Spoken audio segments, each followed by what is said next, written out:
Ja Rule was beefing so much with Eminem and 50 Cent. Damn, your mother's a crackhead and Kim is a known slut, so what's Haley gonna be when she grows up? And I don't even carry guns no more, I don't got to. Got undercover cops that illegally bust. Stand down the barrel at 9. I knew I was about to die. There was a time when Ja Rule and 50 Cent's beef wasn't just about rap, it was battle. And right in the middle of it all was the story of Ghost Daryl Hamo Baum, the man everyone believed shot 50 Cent. Even 50 himself name-dropped him in many men. 50 Cent pulls into his grandmother's driveway. Kenneth McGriff, a guy named Son from East New York, and a guy named Godby. So Son comes up to the car and opens fire. Right. He's getting shot, so it's hard to see. And he turned to the guy he was with and said, I think that was Hamo.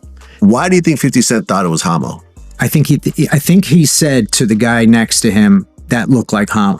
That looked like Hamo. Was that Hamo or something like that? I think that's how that got out. Making it sound like there was no question who pulled the trigger.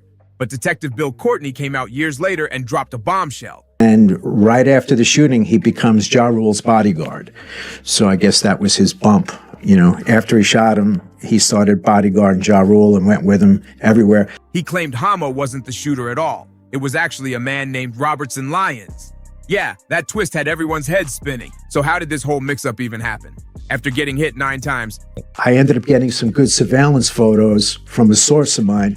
I used to have paparazzi guys give me photos, and I'd say, don't concentrate on the rapper, concentrate on all the guys around him, get me good photos. 50 might have thought the shooter looked like Hamo. Or maybe someone planted that name in his ear. The streets were buzzing back then, rumors flying everywhere, and all fingers eventually pointed toward Lyons. But then things got wild. The Mons robbed Ja Rule. And I'm in a club, and I see them, I'm like, hey, what's up? Because just days after the shooting, the same guy accused of trying to end 50 was spotted standing right next to Ja Rule. That's when Detective Courtney started digging deep. See me kicking it with the nigga who robbed him, and he feel like, oh, shouldn't speak to this dude because I know the kid robbed him. He had sources everywhere. Street informants, paparazzi, insiders, all feeding him details about what was really happening behind closed doors. And what he uncovered shocked everyone. According to his findings, Ja Rule had personally hired Lyons himself. Now people started wondering, Live with it, money. But things really escalated. Maybe Supreme McGriff was the mastermind, but what if Ja actually knew the hit was coming and stayed quiet? That theory alone lit the streets on fire. We all know the 50 and Ja beef didn't come out of nowhere. We let these, I ain't got to spit shit at these clowns, these chumps. It started after 50's friend Troy robbed one of Ja's boys. Later, when 50 and Ja ran into each other at the club, 50 tried to squash it, but Ja wasn't trying to hear none of that. He thought 50 was involved in the setup and wanted nothing to do with him. But according to other sources, that's not the full story. Word is, 50 actually felt disrespected by Murder Inc. during the video shoot for Murder for Life. 5 of us and 5 of them and getting it on and fighting and bond. Some way, somehow, the lights got hit off. Know what I mean? And I wasn't letting nobody get to their gun to pop me. Know what I mean? So I started poking niggas straight up and down. They allegedly snubbed him, and that's what really sparked the fire between them. From there, the tension never cooled. Woo! Yeah. It only exploded louder with every bar, every track, and every bullet that came after. Yo, 50, what's the definition of a wankster, man? I mean, what is that? Ja Rule, Irv Gotti. I'll tell you personally, the Murder Inc., the people that you see like Irv, Ja, the people that are involved in the business aspect are bitches like that. No matter how the feud began, 50 Cent wasted no time clapping back. In 1999, he dropped Life's on the Line, throwing direct shots at Ja Rule and Murder Inc. He wanted smoke. It was just a little scuffle. It was nothing big. Yes, sir. But he felt the need, you know, to go to the cops and press charges. Mr. Jackson, that as a result of the above described conduct, informant suffered lacerations. Informant. And he made sure everyone knew it. Meanwhile, Ja Rule was rising fast. His debut album, Veni Vedi Veci, sold millions, turning him into one of the biggest stars in the game. It looked like Ja had the world in his hands. But that success came with enemies, and 50 was the loudest one of them all. Yo, I heard some dudes from over on such and such said they're trying to kill you or they're gonna get at you. I'm like, so what? Shortly after that, Things went from bad to chaotic in 2000 when both of them were booked to perform at the same nightclub in Atlanta. What should have been a regular night turned into pure chaos. Words got heated, and before long, fists were flying. I blocked the nigga till he fell into M and Dre's lap. Damn. Are you serious? Yeah, labels would call me, be like, yo, if you with him, I ain't with you. And they be like, we ain't with him then, Gotti, forget it. We let these clowns know what's up, people in the crowd recalled hearing. That night, the tension between 50 and Ja Rule became real street business. But the real madness hit later that same year. 50 Cent was in the Hit Factory studio in New York recording when Ja Rule and his Murder Inc. crew pulled up after getting word he was there. It wasn't for a friendly chat either. 50's had a lot of stuff out. Right. You know, and just been making noise. And I heard about 50 a couple years ago and just basically been following through the whole thing. And I'm just now in the position where I can start signing my own groups and signing my own acts and stuff like that. A brawl broke out, and during the chaos, rapper Black Child stabbed 50. That moment sealed it. This wasn't just rap beef anymore, it was battle in real life. From 1999 to 2002, their feud burned hotter than ever. Then, in 2002, 50 dropped Wanksta. Deal's giving 1.5, maybe 1.7 million. Eminem gave him $1 million. But you got Eminem and Dr. Dre. A track everyone believed was aimed straight at Ja Rule. Whether that was true or not, the song exploded, hitting number 13 on the Billboard charts and officially launching 50 into superstardom. Suddenly, the underdog became the main event. Ja Rule and Murder Inc. tried to fight back. Irv Gotti even accused 50 of filing an order of protection against him and Ja, trying to make 50 look weak. But later, the truth came out. It wasn't 50 who filed it. The police did it automatically after all the violence. Still, the streets didn't care about details. The rumors spread fast.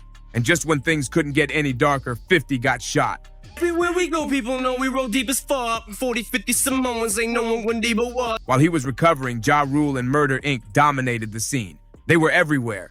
50, on the other hand, was blacklisted from the industry. Nobody wanted to work with him.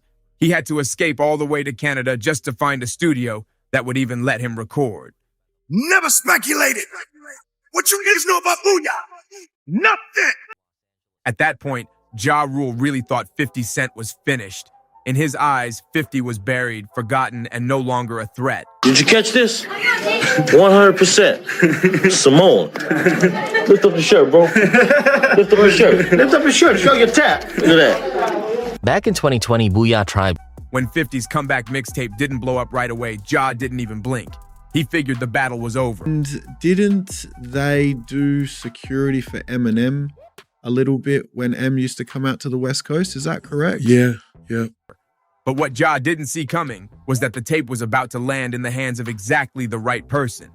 In 2002, 50's lawyer sent a copy of his mixtape, Guess Who's Back, to Eminem's manager, Paul Rosenberg, and when M heard it, he was shocked. He immediately called Dr. Dre, and the two knew they had found something special. That one listen changed 50's entire life. Check in, nigga. Imagine, nigga.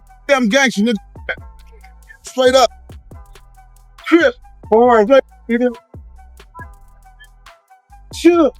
Not long after, he signed a $1 million deal with Eminem and Dre, officially joining Shady Records and Interscope. The streets couldn't believe it. 50 went from blacklisted to major label royalty overnight. Ja Rule, on the other hand, was furious. To him, Eminem signing 50 was the ultimate betrayal. He saw it as a slap in the face. So he and his crew decided to go after Eminem too, thinking he was just another non-gangster rapper they could scare off. So Eminem was getting extorted by some Crips. Meaning that they're saying you can't come out here unless you pay us, or... Yeah, maybe like he was paying them money and just like getting bullied. I don't know the exact details, but yes. But that turned out to be a massive mistake. This is why I always respected Eminem, 50, and with us.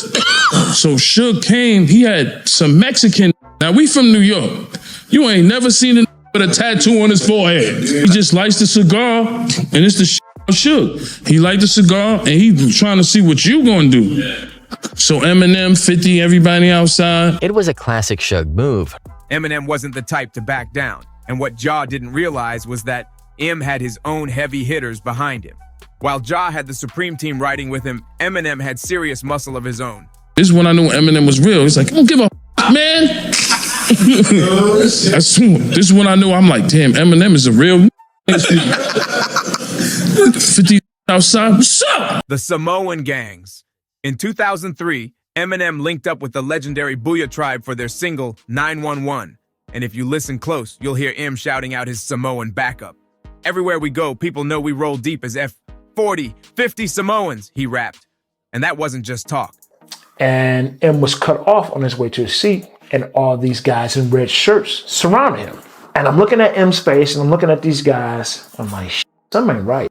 The Booyah Tribe wasn't just a music group. They were deeply connected to the Samoan gangs running through Los Angeles. And if you know anything about that scene, you know the Sons of Samoa don't play around. They might seem laid back, but when it's time to handle business, it gets serious real fast. Years later, in 2020, Booyah Tribe's nephew, Monster Ganja, revealed the truth. Oh, this Death Row life. I was like, Death Row, what does it got to do with him? He said, hey man, Suge sent him a message. Back in the day, his uncles weren't just recording tracks. They were also serving as Eminem's personal security. That's right. Slim Shady had his own street army watching his back while the Murder Inc. crew tried to come for him. It turns out Slim Shady wasn't just beefing in the booth. He was being extorted by the Los Angeles Crips. This type of street shakedown even had a name, checking in. Basically, when a rapper or celebrity touches down in a city with a heavy gang presence like LA, they're expected to pay respect or pay up to the local shot callers. And if they refuse, let's just say the consequences usually aren't pretty. That might also explain why Eminem never seemed scared of Suge Knight. He was already used to dealing with real pressure. Take the time when 50 Cent was filming the Indie Club music video. Out of nowhere, someone shouted, "Suge Knight is here!" Instantly, the whole set turned chaotic. Suge rolled up with around 30 men, reportedly members of a Mexican gang, just to make his presence felt. That was Suge's style. He loved to pull up uninvited, flex his power, and remind everyone he was still a boss in the streets. But here's the wild part. Like, what's up? Suge Knight scared of you. Suge Knight scared of you. Like, I don't give a man, is Suge really this, really that? I was like, but I'm Samoan, man. I don't give a fuck. I don't care. You King Kong, you Godzilla, you gonna get ass beat. Eminem was right there when it all went down, and he didn't flinch. While everyone else froze up, M stood his ground, refusing to back down from one of the most feared men in hip-hop history. That moment said it all. Slim Shady wasn't built to fold. Haley, what do you want to be when you grow up, baby? I don't know. But I don't want to grow up to be like Ja Rule's little dirty-ass kids. Then came the 2001 Source Awards, and things could have turned fatal fast. Eminem hit the stage with D12, but the energy in the room was already tense. Normally, artists had their bodyguards nearby, but that night, security rules forced bodyguards to sit separately. According to Eminem's former bodyguard Big Naz, things got sketchy quick. M suddenly found himself surrounded by a group of men wearing red shirts. I see. The pop was still hitting now. You could never ride with ya.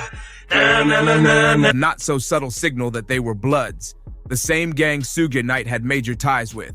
There's a certain line you just don't cross, and he crossed it. I heard him say Haley's name on the... Big Naz noticed the setup from across the venue and sprinted over before things got ugly. He later said it was clear those men were sent by Suge himself. And just when it seemed the feud couldn't get any more intense, it did. All the way in Hawaii. For a bit, I forget throwing jump out the window. Somebody better childproof it, cause if I lose it, we can rewind to some old Ja Rule. According to Big Naz, Eminem's crew received intel that Suge had plans to harm M during what was supposed to be a chill getaway event. It wasn't just a rivalry anymore. It was a full-on street chess game, and Eminem was right in the middle of it. Theatrical performance where Ja Rule had the audacity to compare himself to Jesus Christ. It happened in 2023 on September 7th when 50 posted a video on Instagram of Ja Rule tied to a wooden column resembling the crucifixion of Jesus while performing his 2000 hit, One of Us. The video was taken at the 2023 BMI R&B Hip Hop Awards in Miami, where Ja Rule was surrounded by singers in white church robes with a sunset projected on the screens behind him.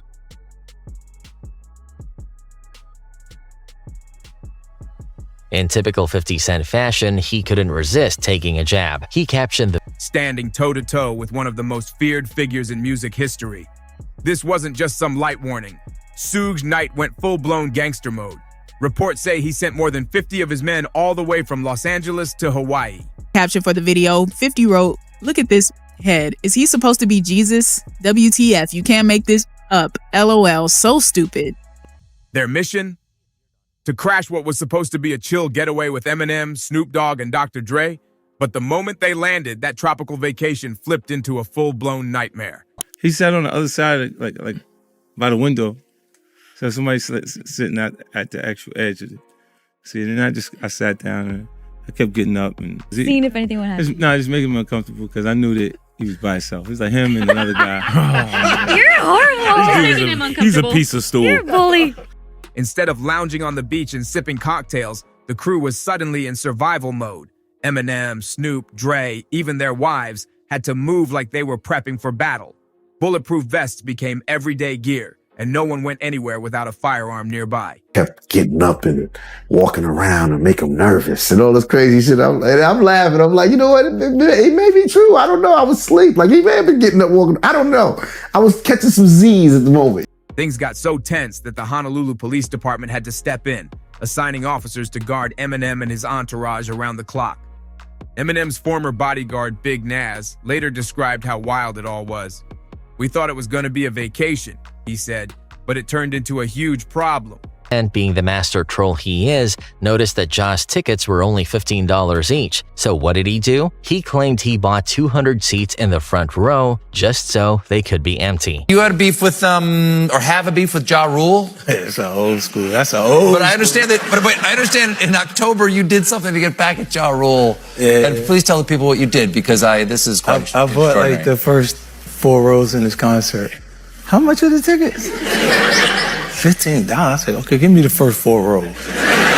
How many seats is that? It's got to be like 200 seats. Picture this, Ja Rule walks on stage, ready to perform, only to see the first 200 seats completely vacant, except for one person up front, munching on popcorn, and of course, it's 50 Cent. The internet lost its mind, exploding with laughter and memes. We had our wives with us. Some people even brought their kids. The second we got off the plane, it was chaos. The cops had to escort us straight into a van. Wives, kids, everybody. Imagine showing up for a beach trip and ending up in a lockdown.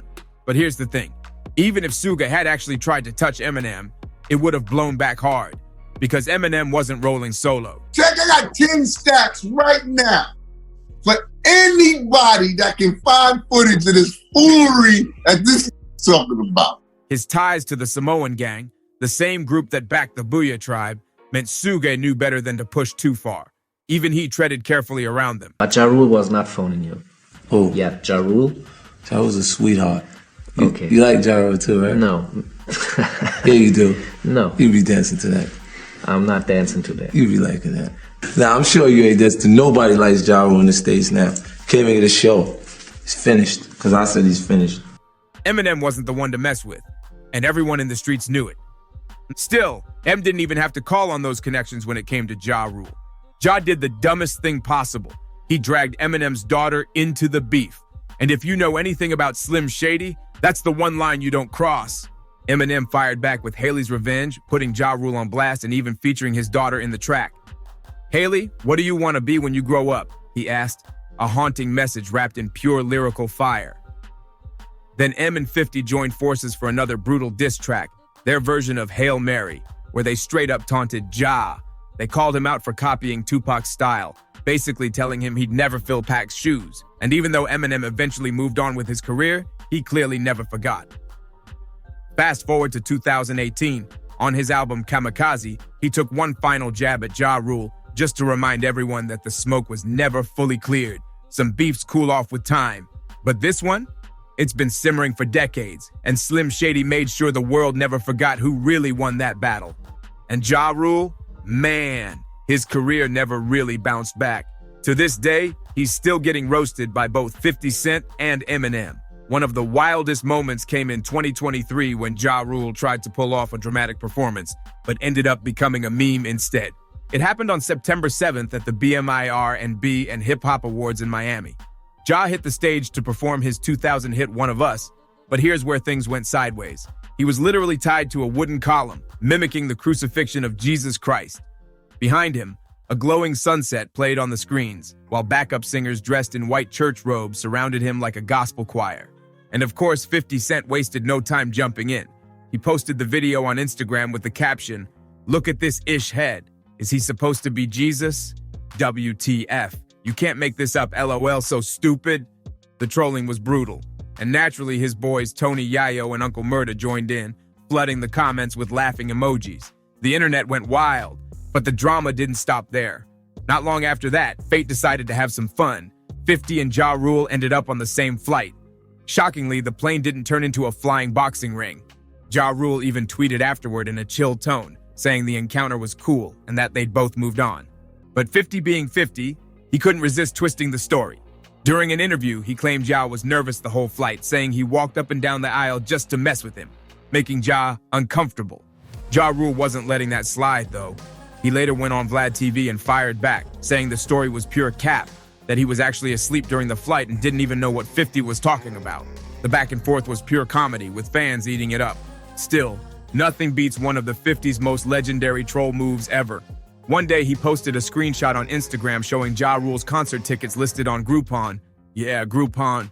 For those who don't know, that's the discount app businesses use when they're desperate to pull in customers. So seeing Ja's tickets there was basically a huge red flag screaming, "Nobody's buying."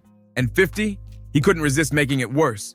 He noticed the tickets were only $15 each. So what did he do? He claimed he bought 200 front row seats just so they could sit completely empty during the show. That's the kind of petty trolling that only 50 Cent could pull off. And it's exactly why their feud will never stop being legendary. Picture this. Ja Rule walks out on stage, ready to perform, lights flashing, crowd buzzing, but when he looks out into the audience, the entire first 200 seats are completely empty, except for one dude sitting end center eating popcorn. And of course, it's 50 Cent. The internet absolutely lost it. Memes exploded everywhere, roasting Ja from every angle. It instantly became one of the pettiest, most legendary moves in hip-hop history. And 50 wasn't done yet, not even close. He hopped back on Instagram and posted again, sarcastically praising the show, saying, "What a show. I mean, just effing great. Do it again. My kid went to the restroom." The man turned trolling into an art form. Fans were crying, laughing, while Ja was probably shaking his head in disbelief. Ja Rule, of course, tried to clap back, saying 50 made the whole thing up. But by then, it didn't matter. The internet had already declared 50 Cent the undisputed king of pettiness. Even people who didn't follow their beef were cracking up because nobody had ever seen trolling done this flawlessly before. Then came one of the coldest moments ever caught on camera. During an interview, 50 completely humiliated Ja Rule without even breaking a sweat. The interviewer awkwardly asked if he liked Ja's music or ever danced to his songs, and when the guy hesitated, 50 jumped in with that smirk and said straight up that Ja Rule was finished. It was brutal, like 50 was hammering the final nail in the coffin of Ja's career. After that, there was no doubt left. Ja Rule wasn't just losing a beef, he was losing the whole legacy battle too. Don't forget to like, comment, share, and subscribe, and I'll see you on the next one.